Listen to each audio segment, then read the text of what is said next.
are a nonprofit college and career readiness organization based out of Prince George's County, Maryland. Our mission is to prepare high school students for life via academic and career advancement. We really believe that every student is greater than the 12th grade. Our goal here at Greater Than 12 is to help high school students identify their passion and interest and provide them resources to make it to the next stage in life. We do that with 4 key elements. Those elements are academic advancement, college preparation, career readiness, and summer enrichment. With academic advancement, we want the students to be the best student they can be. College preparation, we do whatever we need to do for you to enter into college that you choose. Career readiness, we want to make sure you're the best workforce professional there is and very competitive in the workforce. And summer enrichment, we do whatever it takes for you to not lose the knowledge and learning you did over the school year. Hey everyone, my name is Miss Dominique and I am so excited that you are joining us today for our very first workshop. Woo! Get excited guys, get excited. A huge part of our work is helping you become the greatest student you can possibly be. We do this by providing case management services, holding workshops, and hosting virtual study halls. All you have to do is go to our website at greaterthan12.org and register for our upcoming events. While you're on the site, book an appointment with us by selecting the advising tab. Don't forget to keep an eye out for important emails about the exciting things we have planned for you this year. Again, thank you for joining us today, and I hope you thoroughly enjoy this workshop. Get excited, guys. Woo! Today, we will be covering the application process, college structure, and COVID-19. So without further ado, we're going to go ahead and get our planning for college workshop started.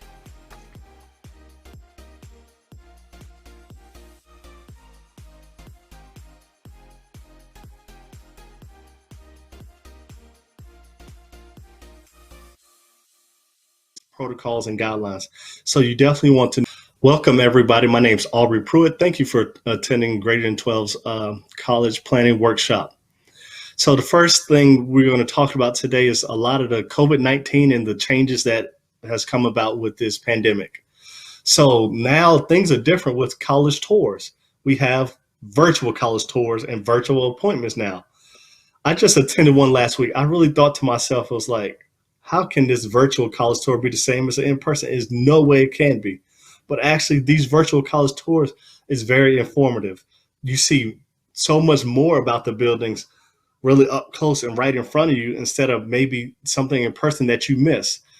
You get to see the buildings, see the programs. You even get to see some of the professors and the staff that are part of these schools. So virtual college tours actually aren't that bad. Even with virtual appointments, when you're trying to get some things with financial aid or documents or even submitting transcripts, they have virtual appointments that you can attend. Now we're so used to Zoom and stuff, it's coming a new norm. So it's kind of easy to get used to. Okay. So now that that has changed with the pandemic, it gives us more time to do things. And that brings me to my next topic of our scholarship searches and different resources that comes with that. Now that you have this time where people are social distancing and things are locked down, you have more time to apply to these scholarships or start on your essays. This pandemic has given us time that we didn't realize that we have. So with your scholarships and your essays, it's very important to start those early so you can give it your best effort. On your essay, it's important to write about you, reflect on your life, because you reflect on the student that you have been and that you're going to be, right? It's okay to do several drafts. It's okay to ask someone to proofread it, to read it. That's what we will be here for, to help you, assist you with some of those areas in your essay. And the biggest thing is always answer the questions within the prompts and the essays that they ask you, right? You don't want to get off topic. Be kind of direct and to the point and be yourself.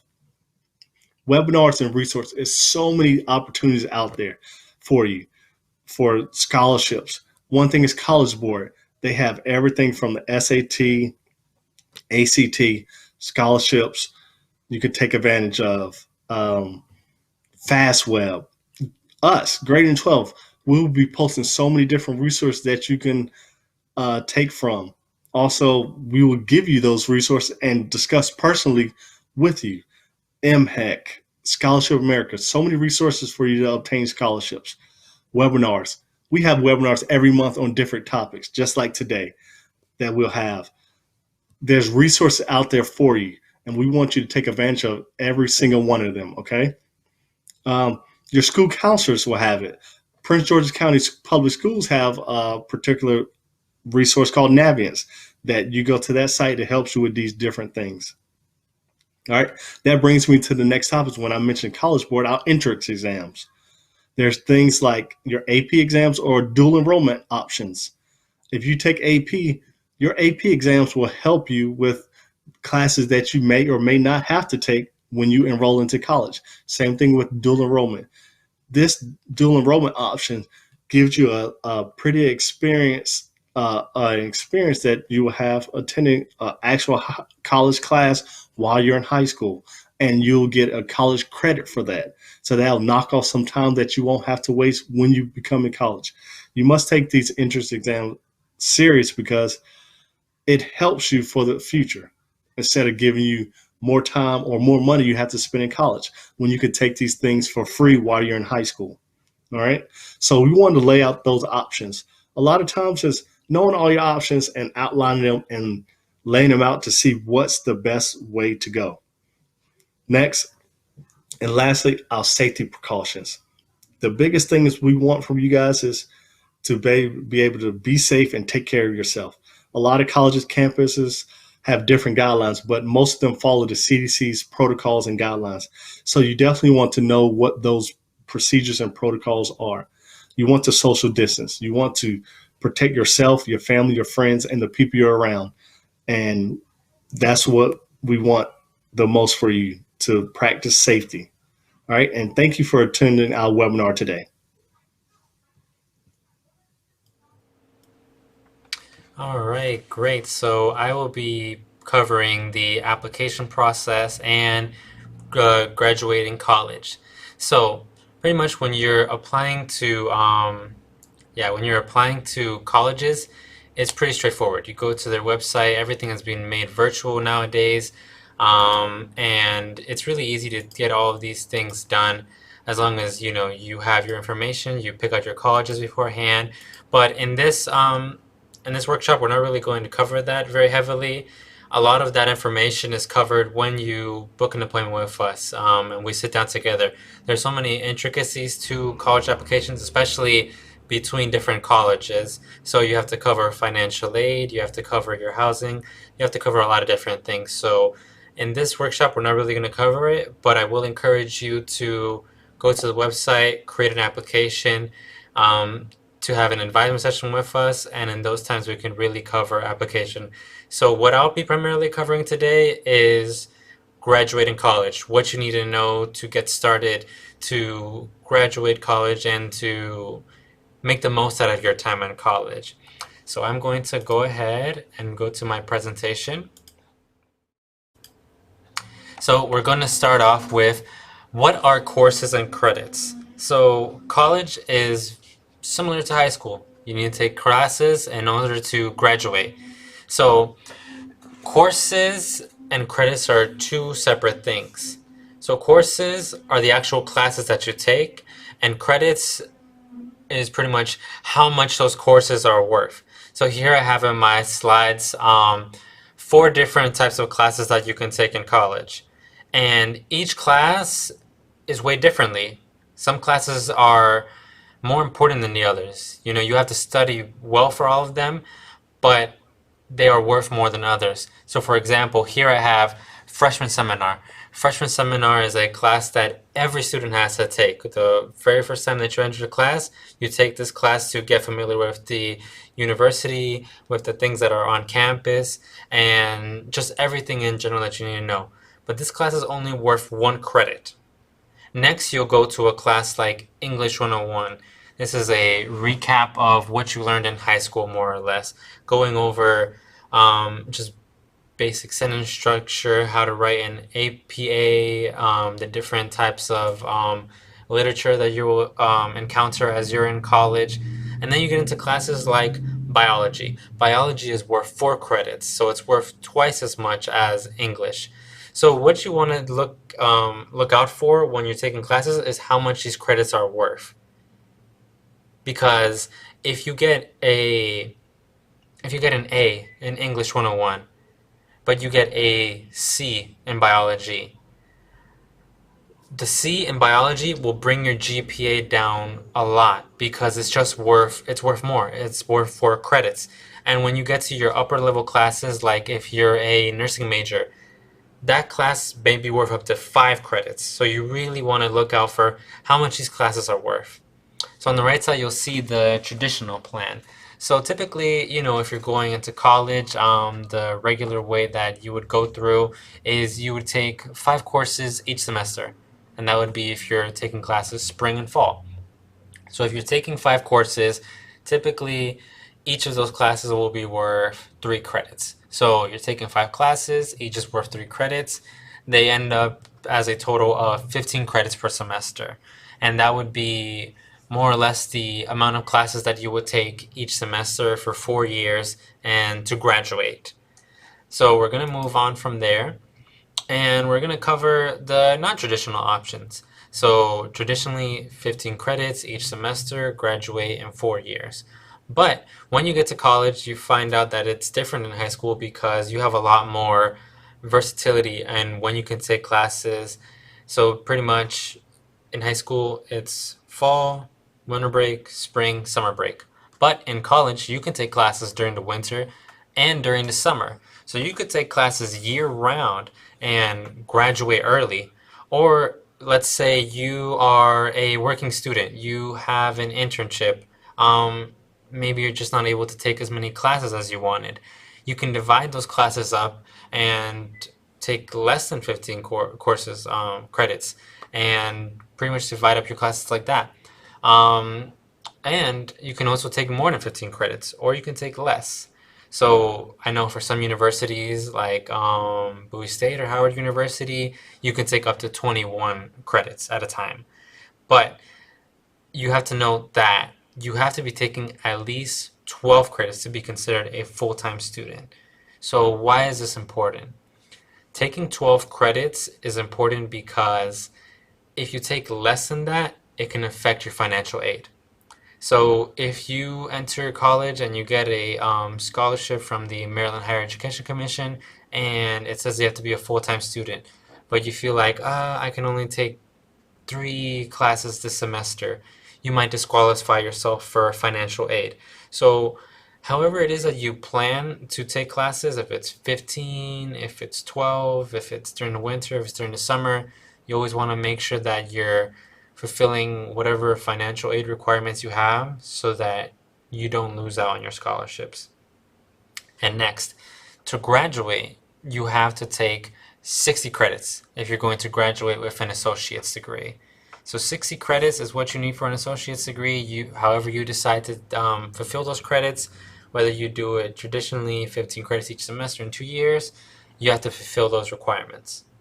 And then to graduate with a bachelor's, it's similar. It's double that, 120 credits. And as I mentioned before, you can fulfill those credits however it works for you. Whether you decide to take 18 credits in the fall and then 12 credits in the spring or 12 credits year round, it's up to you. You have the option to schedule your classes and work around jobs, or you just want to have a less intense workload. It really is up to you. College gives you the option to know where you are and to scale your classes around your life and your capabilities. So that's really great. But that's how much you need. 120 credits for every student, no matter what your major is. That's how much you need to graduate with a bachelor's degree. So when you start with college, you know that you need 120 credits. But before you can graduate, you have to take what's known as general education. So let's say you are a computer science major. Even though, you hear, once I get into college, I'm going to take the classes that I actually want. Well, sort of. So you still have to take general education classes, and these requirements are set forth by universities so that you're able to be competent in different areas of thought, because as a careerist, you're going to be interacting with a lot of complex ideas. You may think, I'm just, I just want to learn how to do IT. But in IT, a lot of times you hear in the news that companies had their customers' credit card information stolen, and that hackers got into systems and stuff like that. So when these types of situations come up, you have to deal with ethics. You have to deal with creating reports. Sometimes you have to work with professionals in different areas, like psychologists or scientists, or really all sorts of people. So colleges want you to take classes so that you're a well-rounded student. You understand what's going on around you outside of your career. But general education classes include things like psychology, chemistry, English 101, college algebra. You have to take these classes regardless of what your major is. And then once you pass these classes, then you enter into your classes that are related to your major. So if you're a computer science major, you enter into Intro to IT. Then maybe into your junior year, you start going into software engineering. So regardless of what your major is, keep in mind that you have to complete general education. This is important when you're deciding what college you want to go to because, for example, if you're going to a four-year university may cost you $10,000 and more per semester. But you can take advantage of community college classes and take those same credits for maybe $2,000 a semester.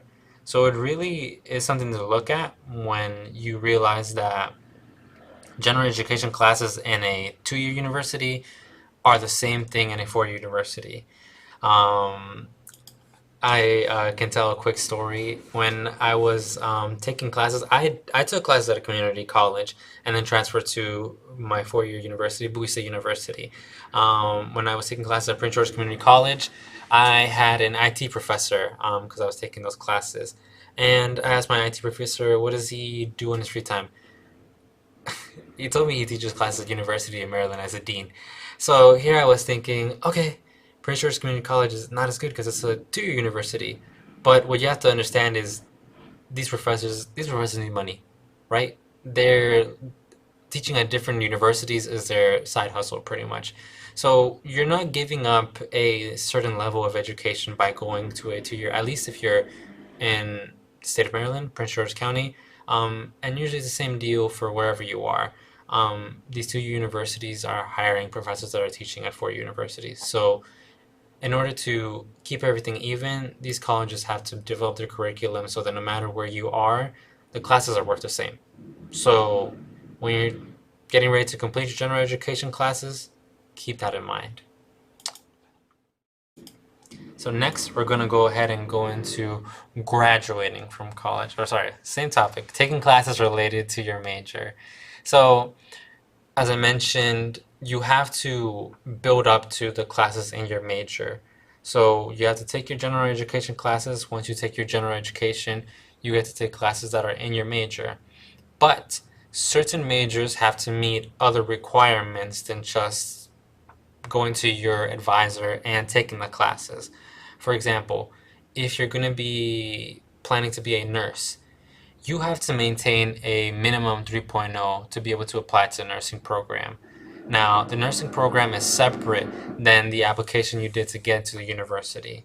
So you have to apply to get into the university, and then once you're a junior, you have to apply to get into the nursing program.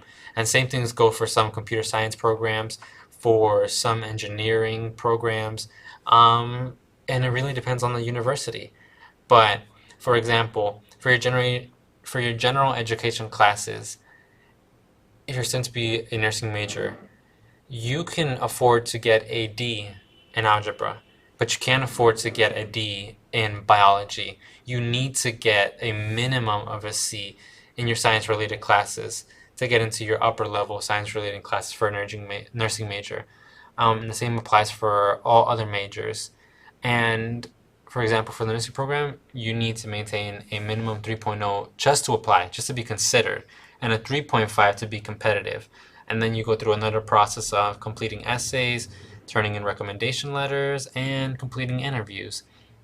So a lot of times you hear, you know, that you can take classes pretty casually because it's not related to your major. You just need to fulfill them.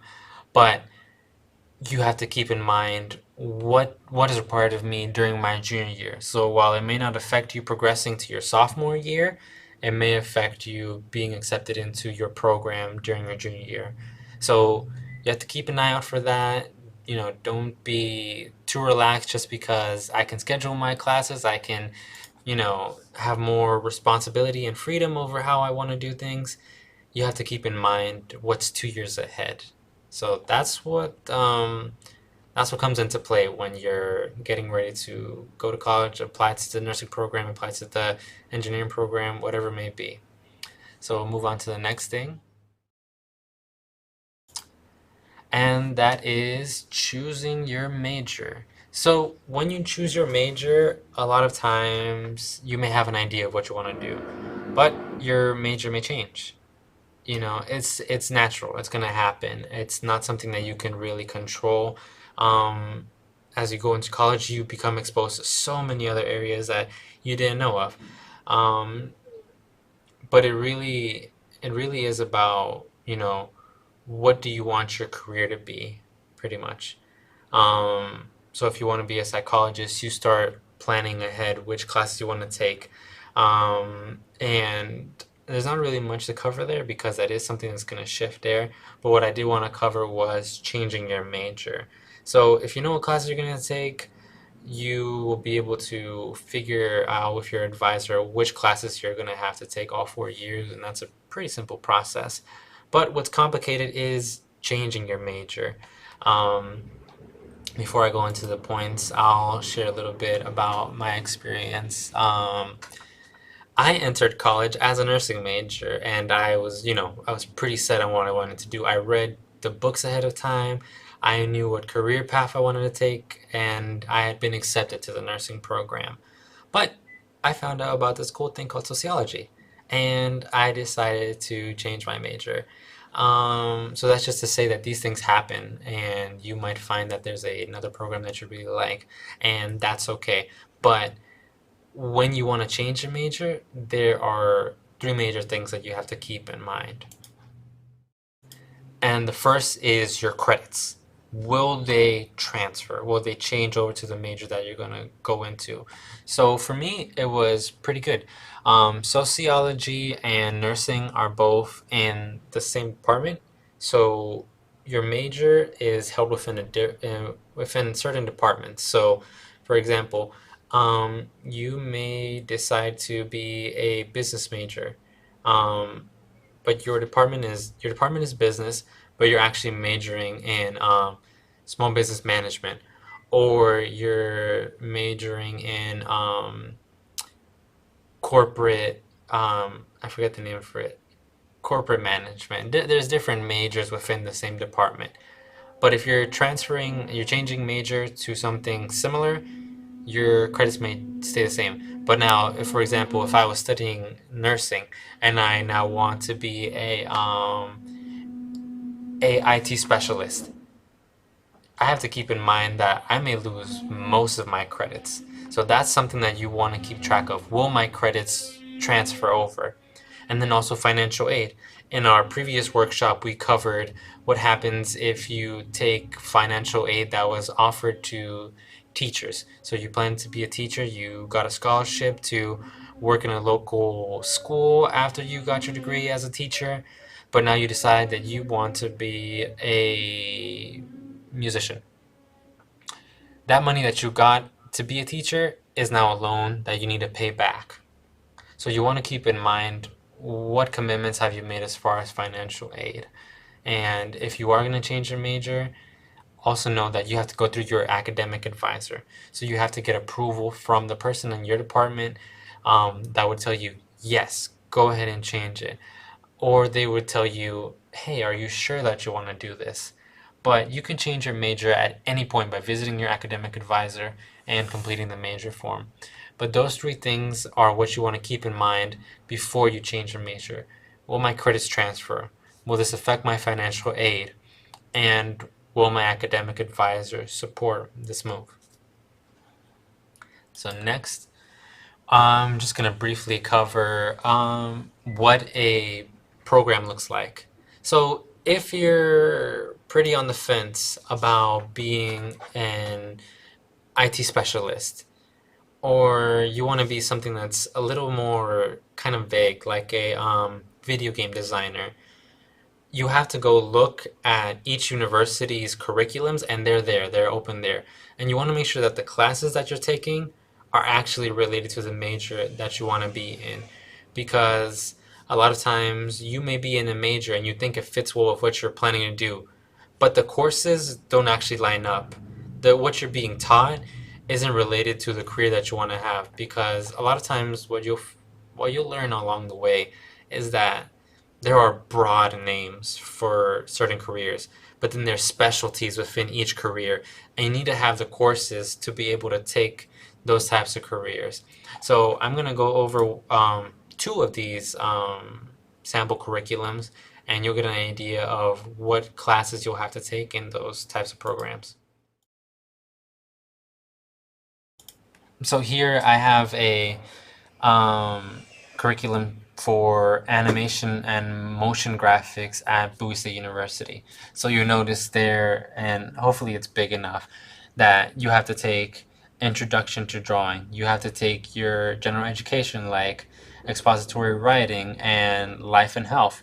But once you get into your sophomore year, you start getting the ability to apply for classes like Introduction to Film, Oral Speaking, figure sculpture, and then you'll see extra requirements like this portfolio review and assessment. So those would be those extra requirements, like I mentioned in the nursing program, that you have to do extra things to actually get into the classes that you want to be in to graduate in your major.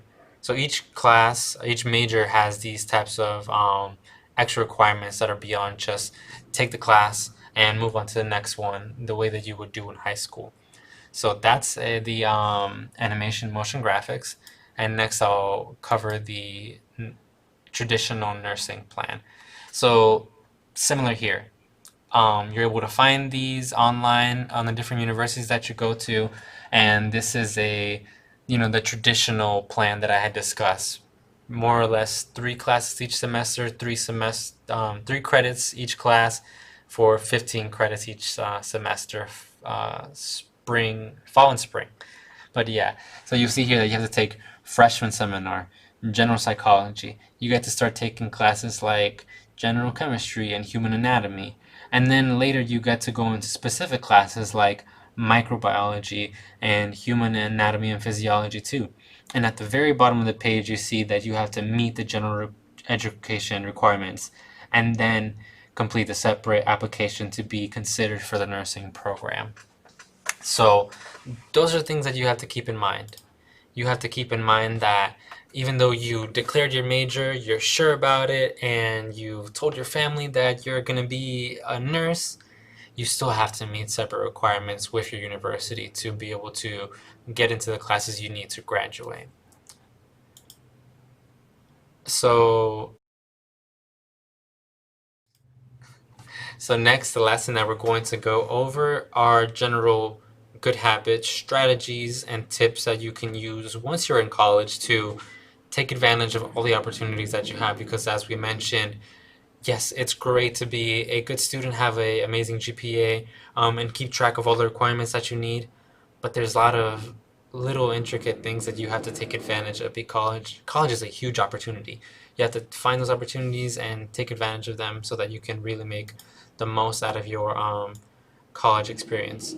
So we're going to go ahead and go into our creating good habits, strategies, and tips session. All right, so now we are covering creating good habits, strategies, and tips. So I will be covering how to handle studying. So the way things work in college is that each of your classes, you get a syllabus. So a lot of your classes right now in high school, you are pretty much told each week, hey, this is what we're going to do, but you're not sure what you're going to do next week. So when you get to college, each class has to give you a document that outlines everything that you're going to study during that class. And also when assignments are due, when quizzes are due, and pretty much everything that you need to know about that class. So right at the start of class, you have a outline of absolutely everything that's going to happen there. You can't get more. Sometimes you can get less, but it gives you a good, how do I say it? A good kind of mosaic, a good picture of everything that you're going to cover. So when you get that syllabus, you go ahead and look at it and schedule your studying. So a lot of times, for high school, it's pretty easy. You don't have to really, you don't have to kind of schedule studying pretty much because it's all pretty easy. Um, but in college, you do have to. So there's a pretty solid rule of thumb. For every credit that you take, you want to study 2 to 3 hours for that class, and you can adjust it based on how you feel in the class halfway through it. So, if most of your classes that you're taking are 3 credit classes, you want to schedule somewhere between 6 to 9 hours that you'll study and do assignments for that class each week. So, you're going to do the same thing, pretty much that same equation for each class that you're taking. And that's a pretty solid way to handle studying. And it may feel like, ooh, that's a lot, but it's really necessary because you're not going to spend all of that time studying straight through. That's just time that you'll allot to that class. So some of that you may use for studying, some of that you may use for completing assignments, some of that you may spend in your study group with others going over exam questions. But that's a pretty general, how we would say, strategy of how you want to study because studying in college is necessary. You have to, you know, be ahead of your teacher in a way. So with that syllabus, you read what's there. If you know next week you're going to be studying, if you're in biology, you're going to be studying the mitochondria or cell structure, right? You glance over those sections the week before. So once you're actually in class, you're just pretty much going over it again and asking the questions that you didn't really get full clarification on studying on your own. So it really is up to you to set those study habits so that you can succeed in your classes. But that's pretty much how to handle studying. Is that a good representation of studying, Aubrey? You got anything you want to add to that? Yes, definitely, guys. What Mr. Roberto said was perfect. College is definitely different from high school. A lot of times, I bet most of you guys barely carry a notebook to class because you're already used to a lot of the work. When I was in high school, I just carried a pencil around a lot of times because the stuff wasn't really difficult to me. I knew I came to class, I listened, I took notes, but college is definitely a lot harder.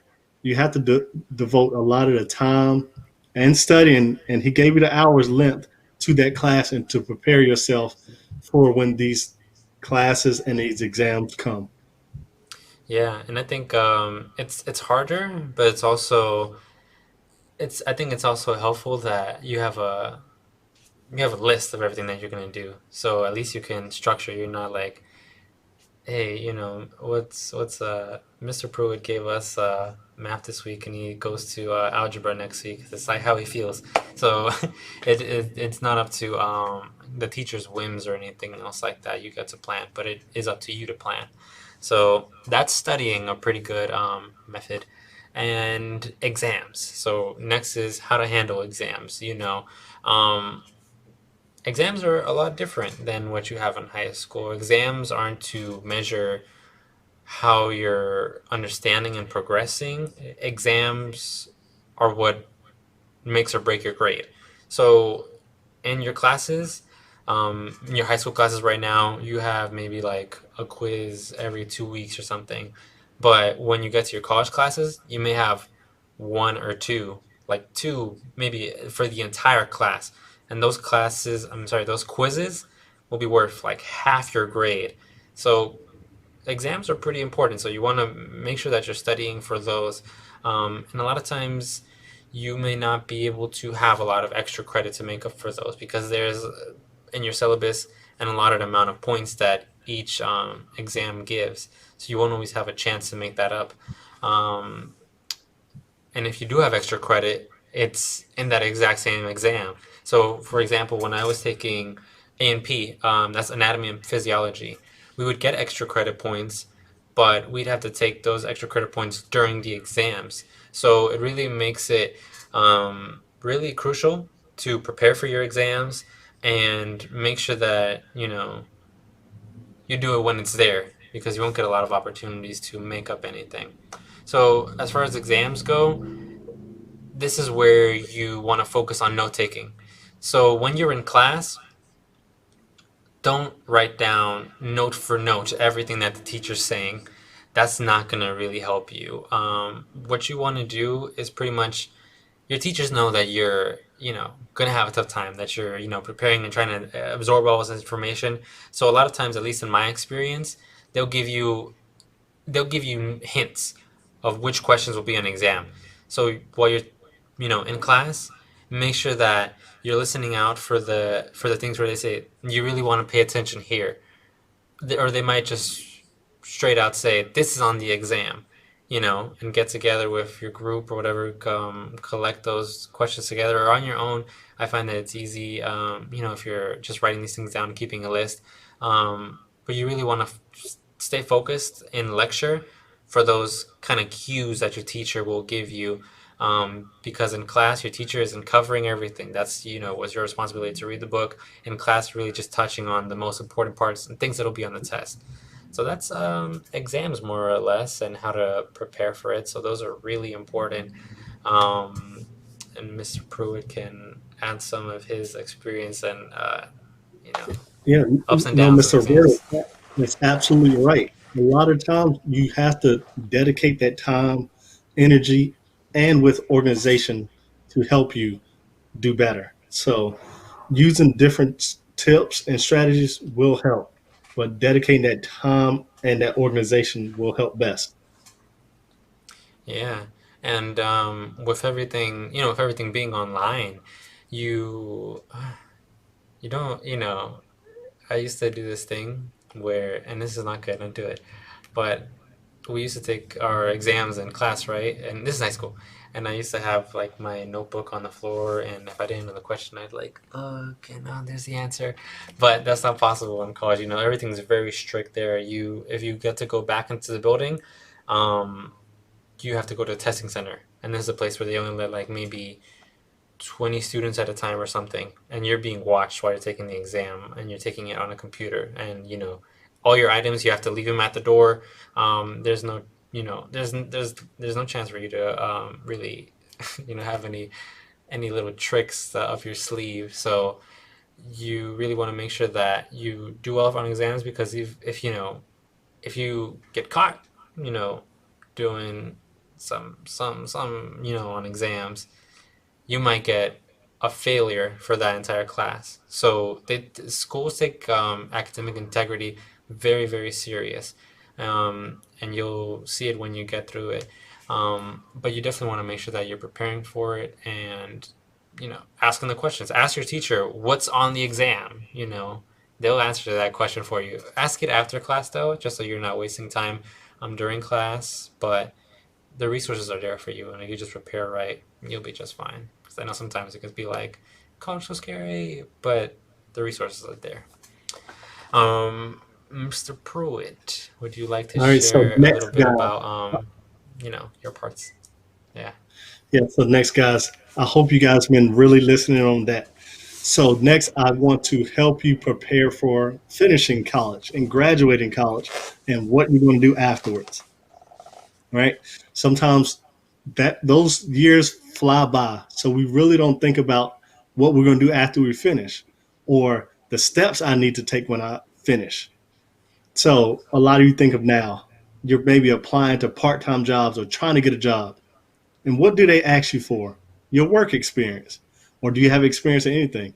And you like, no, I'm trying to get this job so I can get experience. But a lot of jobs are requiring you to have experience before you come in. And that's hard to do. But the best way to do that is through an internship. If you can get an internship within the field that you're studying in your major, that is going to be so crucial and beneficial to your future. Yes, a lot of internships you don't get paid for, but you get valuable experience that you can't put a price tag on. Internships allows you to meet people, get so much experience, and a way to build your resume because you're getting hands-on experience a lot of times of what you're going to be doing when you graduate because you're in college in that field to get knowledge and experience so when you can come out and get a job. And a lot of jobs are going to already want you to have some type of experience, and the internship is where you can get that experience. Is there anything you want to add to that, Mr. Roberto? Yeah. Um, so internships, like Mr. Pruitt said, sometimes you won't get paid for them. But what's really important about internships is a lot of companies are looking to, how to say it, like Mr. Pruitt said, they want somebody that already has experience. If you do a good job during your internship, and you show that you're reliable, you know what you're doing, and you just do an overall good job, you can come back to that job the next year and they might offer you a job when you graduate. So when you're in college, you looking for internships and stuff like that, paid, unpaid, you want to do your really best because a lot of times people grow internships into careers. And from giving a good, how do I say it, giving a good effort and showing that you'll continue to grow, they'll see that potential, and they might just offer you a job after you graduate. And I've seen that happen for a lot of my friends and stuff like that graduated. They were just in an internship, and now that internship is their job. And if that's not their job, you're able to always connect with people who might be able to give you a job. So wherever you're at in college, you want to make sure to talk to people, to really talk to people because they can connect to you. That's you know, you're going to college to get a job. That should be your focus the whole time. Your grades are good, extracurriculars are great, but you're going to college to get a job. So whenever you're, looking for internships, whatever, you want to take full advantage of those things. And Mr. Pruitt can talk a little bit more about just how to network, how to connect with people, and just how to make those connections and how you should go about it. Yes. Thank you, Mr. Roberto. So you hear that when you're getting to college, one thing you want to do is looking to get an internship. And even you seniors, when you're about graduating this summer before college, I think it's good to get an internship there as well too. That gives you practice. Okay, and graduating. You guys graduating from high school. You got to create that plan. That's what we're going to do. That checklist of things that we must accomplish going to college, going to work, or whatever we do. When we graduate from college, same thing. We have to develop a plan what we're going to do next because when you have a plan, it makes things easier. And a lot of times, the sad part is we don't have a plan before we graduate. We graduate, then we're trying to figure stuff out. So let's create that plan now. The Yeah, next, definitely. networking. So you always hear sometimes it's better to know someone than what you know. Some is sometimes you like why does it have to be that way? But that's kind of how it is. It's not what you know, it's who you know.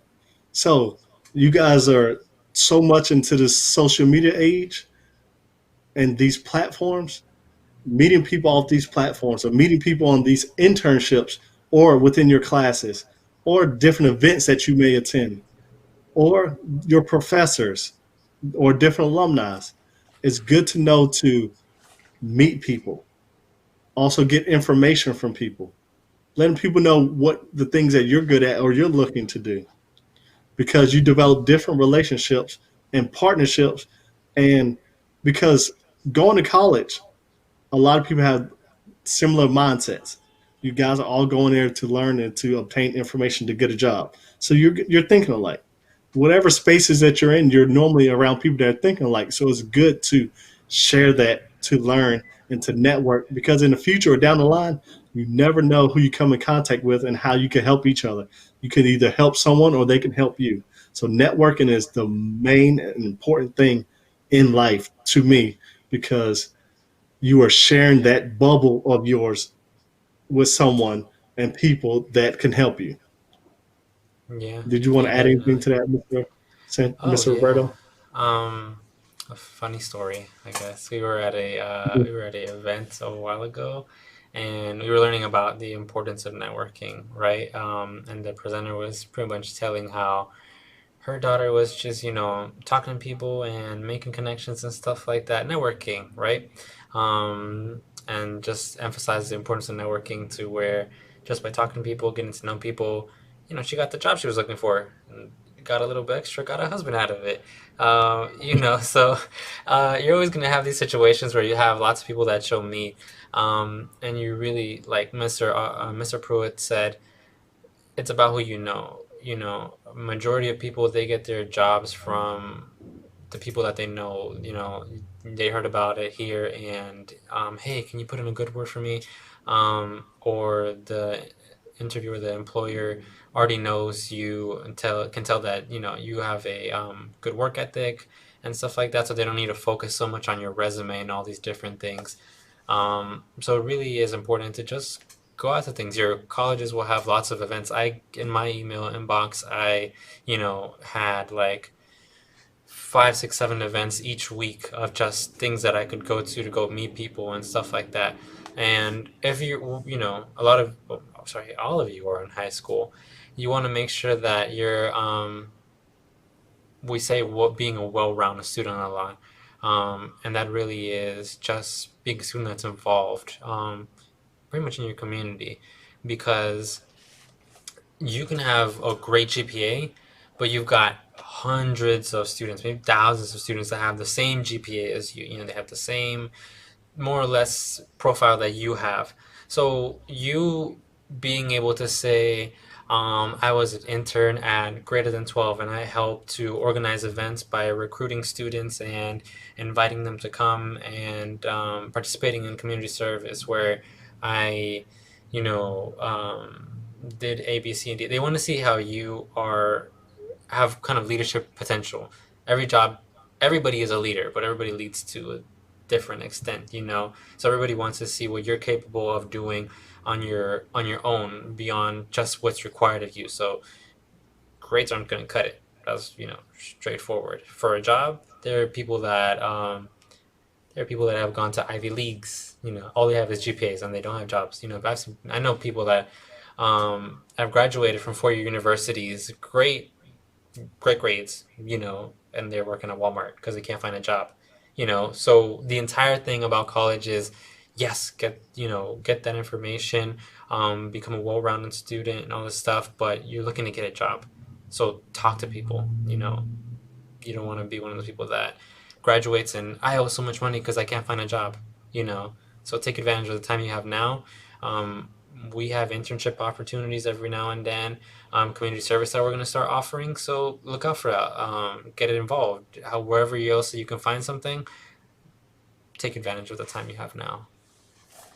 Yeah, definitely. That's definitely Yeah, good, Mr. Roberto. So, with that, pretty much covers a lot of our extracurricular activities opportunities of what we want because we want you to be a well-rounded student. Because every job they're going to ask you about it. Tell me about a situation you were in where you had to react a certain way. Because the thing is, even though you're your own person, you're in your own things, but you're in the world with a ton of different people, so everyone's not the same. Jobs and companies and people want to know, can you get along with the people that you're around? So you have to become a well-rounded student, get involved in extracurricular activities, clubs, sports, because you're in there with others. You're sharing your opinions and ideas, and you're getting along right. together with others. So that's very important. Yeah.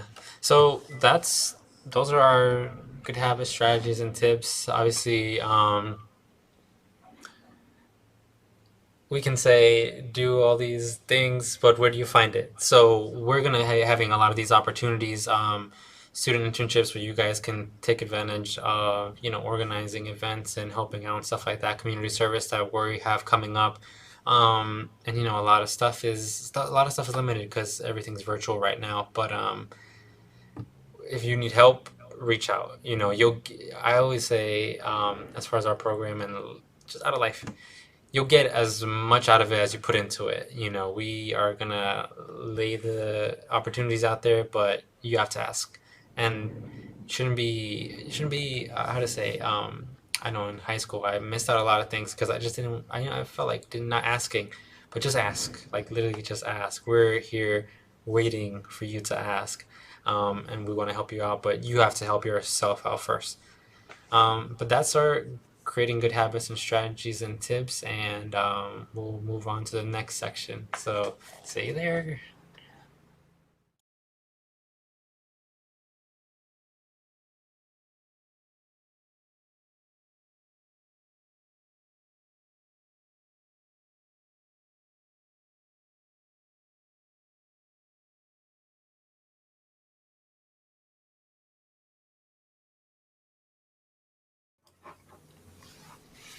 All right, so now we are in our Q&A session. So we have a couple here, and I actually got one that I'm going to do a little backtrack on. So first question is, how are classes assigned? So I actually skipped over this part and during my presentation, so I'll go ahead and answer this one. So classes are not assigned to you. First of all, you meet with your advisor and you pick out your classes together. But pretty much you have lots of liberty over your classes. I right now know that for Booster University, you can take classes as early as 8 a.m. and as late as 7 p.m.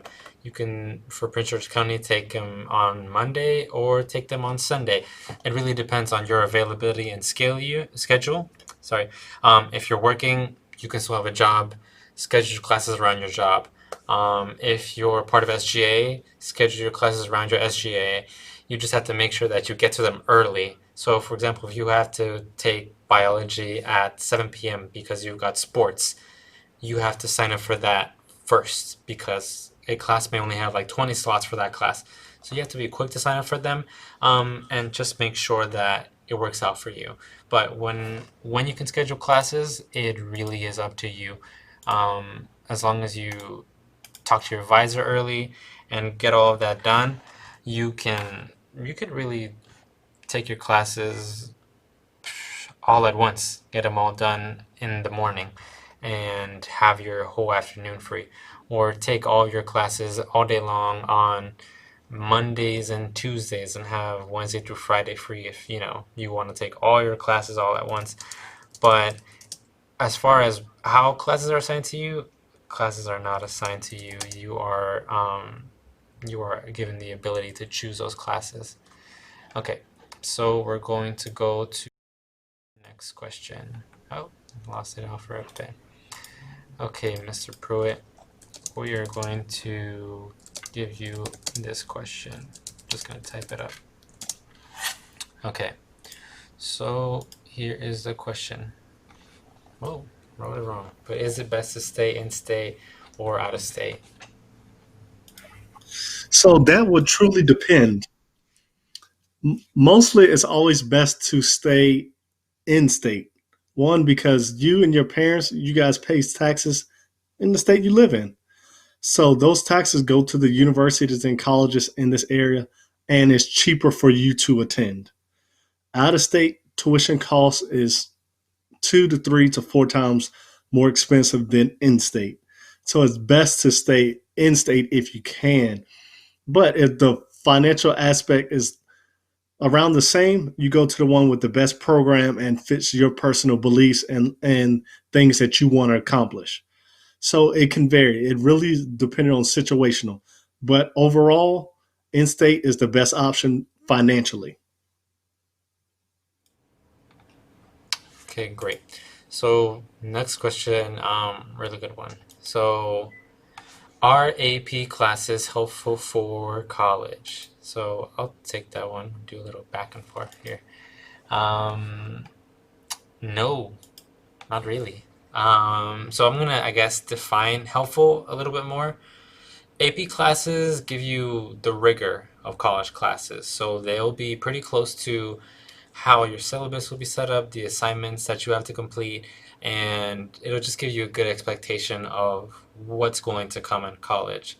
But I found this out the hard way when I was graduating high school that AP classes don't count for college credit the way that I thought. AP classes are good for your GPA in high school. So if you get an A in AP English, if you get an A in it, it'll boost your GPA up a lot. But it's not worth college credits.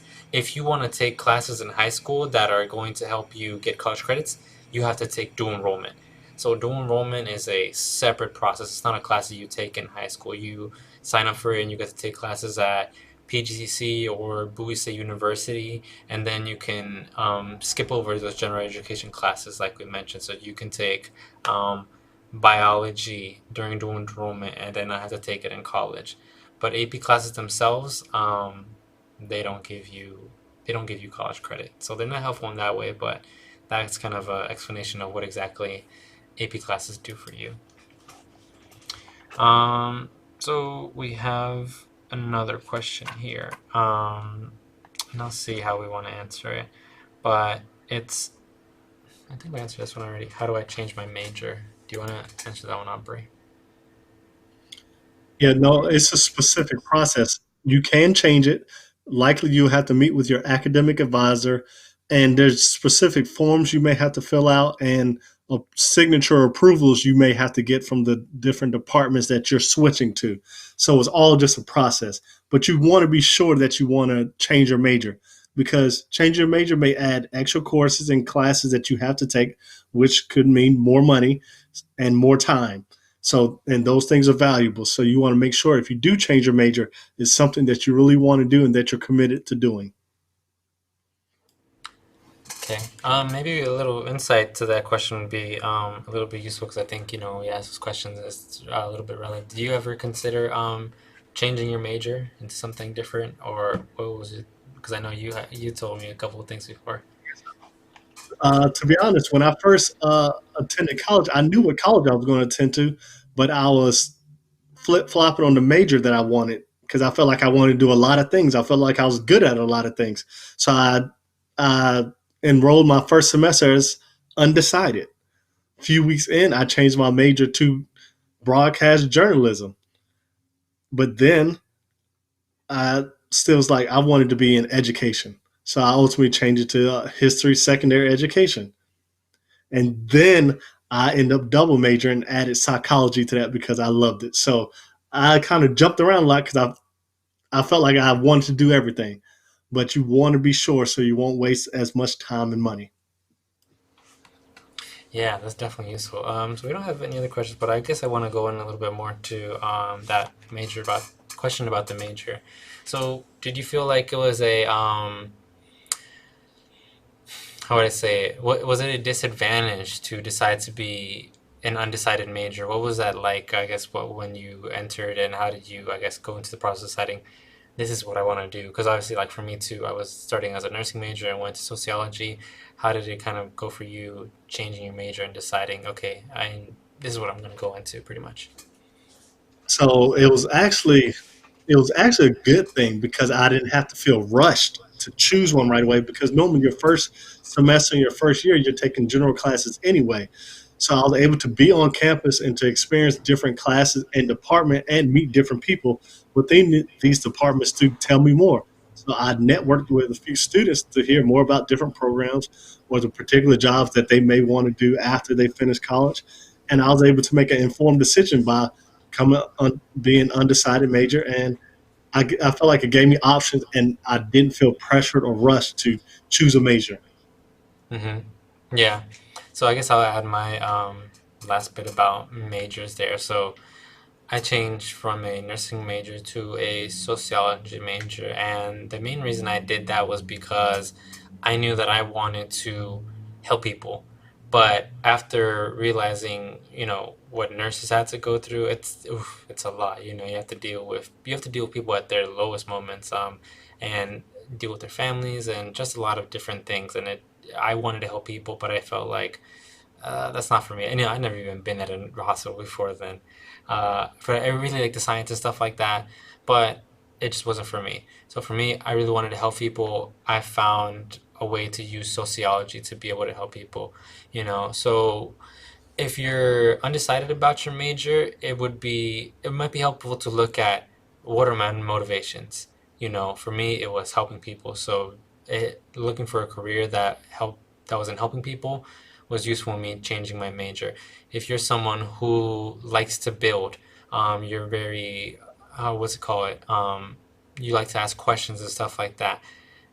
You might be into something in science. So, but you just want to look at more or less what your motivations are and what type of majors will line up with that, because you may not need to be exactly sure on what the major is, but if you know more or less, okay, I want to be in an office, no, I want to be out and about and stuff like that, that can point you to different areas.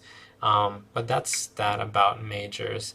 So, I don't have any other questions here. Is there anything else that you'd like to add or want to cover before we, I guess, start wrapping up and everything else?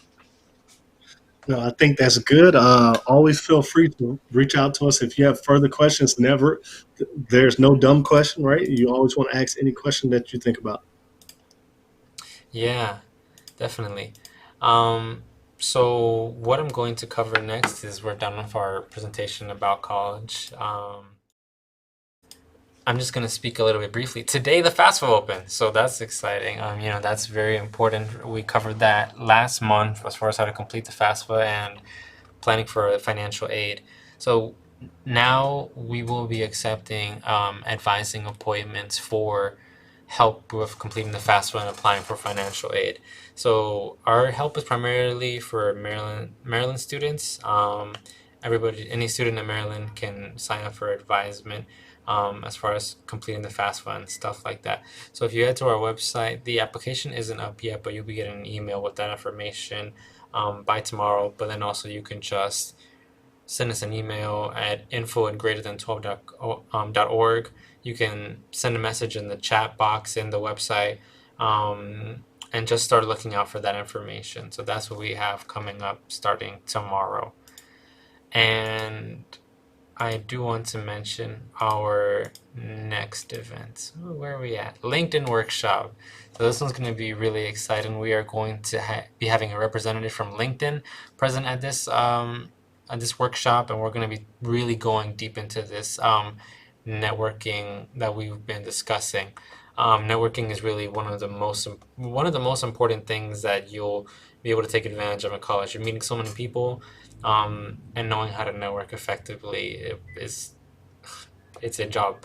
You do it well, and that opens so many doors for you.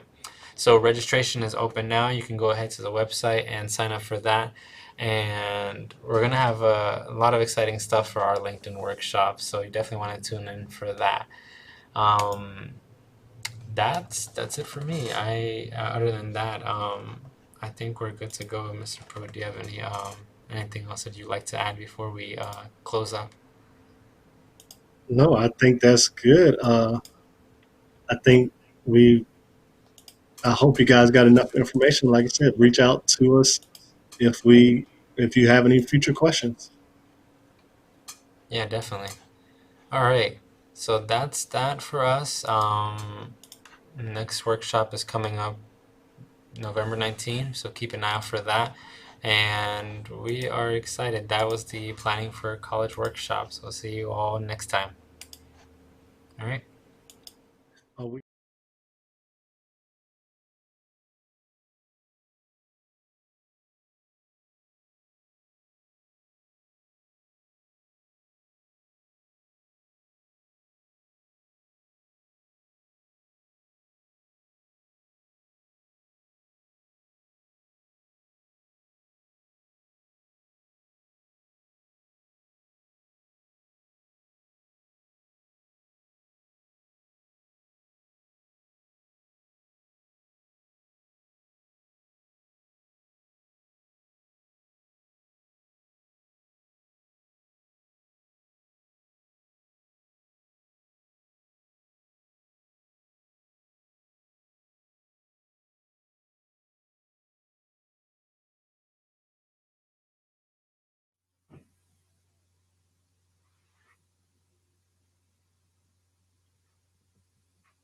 Okay.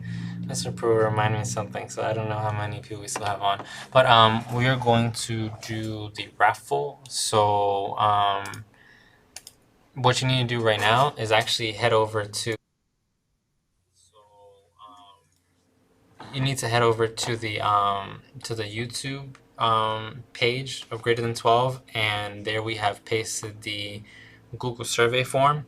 So once you complete the form, we're going to take a 5-minute break and give the students time to complete the survey. So after the survey is done, we're going to take the participants from that and do the raffle. So I'm going to set a 5-minute timer. I'm going to let the slides run for a little bit, and we'll be back on in 5 minutes for the raffle. Anything else to add, Mr. Pruitt? Totally forgot about that. Nope. All right, so we'll be back in 5 minutes.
Okay, thank you everyone for completing your surveys and thank you for your responses. This feedback gives us so much information that we need in order to provide the best service possible for you guys. So the winner, you'll be receiving an email shortly and we thank you so much.